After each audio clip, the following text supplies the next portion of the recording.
खाली माईकने त्याच्यामध्ये लावले तर याचं वजन येतं 4 kg. किती? 4 kg, 4 किलो. आणि ज्यावेळेस आपण ह्या 20 राऊंड त्याच्यामध्ये भरणार त्यावेळेस त्याचं वजन होतं 5 kg.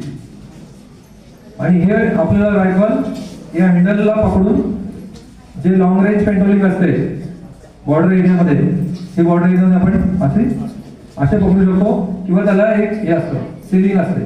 सिलिंग म्हणजे एक पट्टा असतो, तो इथून इथे लावल्यानंतर ते आपण आपल्या शोल्डरवरती अडकून बराच दूर चालत जाऊ शकतो.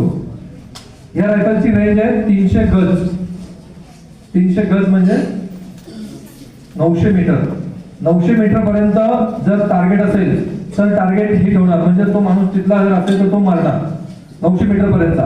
त्यापुढे सुद्धा त्याची गोळी जाते परंतु तो इफेक्ट नसतो, म्हणजे तो टार्गेट आपला जर दुश्मन असेल तर तो मारणार नाही, फक्त त्याला जखमी होऊ शकते.